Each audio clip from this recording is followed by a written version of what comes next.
Hello students, welcome you all in our channel Concept G. Today's concept is Coulomb's law. ठीक है?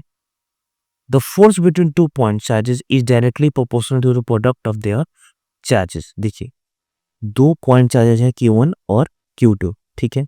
इनके बीच में दो तरीके का फोर्स हो सकता है. अगर ये सेम चार्जेस हैं तो रिपल्सन और अपोजिट चार्जेस हैं तो अट्रैक्शन. ठीक है? तो ये जो फोर्स होगा वो डायरेक्टली प्रोपोर्शनल होगा Q1 इंटू Q2 के. ठीक है? और इन्वर्सली प्रोपोर्शनल होगा. देखिए लिखा हुआ है inversely proportional to the square of the distance between them 1/r² के. तो फोर्स जो आ जाएगा constant into Q1 Q2 by r². ठीक है, क्योंकि प्रोपोर्शनलिटी हटता है तो कांस्टेंट आता है. ठीक है, K comes from 1/4πε0. K is equal to 1/4πε0 होता है. K का value 9 × 10⁹ newton metre square by coulomb square in vacuum होता है. ठीक है, वैक्यूम में अगर है तो Q1 Q2 चार्जेस हैं जिसका यूनिट है कूलम्ब. ठीक है,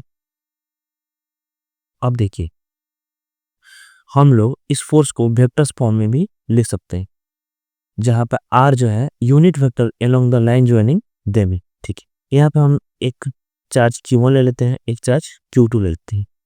ठीक है, तो इनके बीच में अट्रैक्शन हो या रिपल्सन हो, ये दोनों इनके बीच का जो लाइन ज्वाइनिंग होगा इसके अलोंग ही होंगे.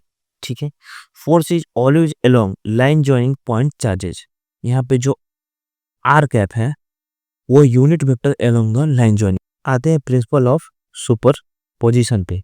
ठीक है, एक चार्ज है Q जिसपे तीन फोर्स लग रहा है F1 plus F2 plus F3. ठीक है, F1 लगा रहा है Q1, F2 लगा रहा है Q2 और F3 लगा रहा है Q3. ठीक है, जो F नेट होगा, F नेट वेक्टर वो होगा F1 vector plus F2 vector plus F3 vector. ठीक है,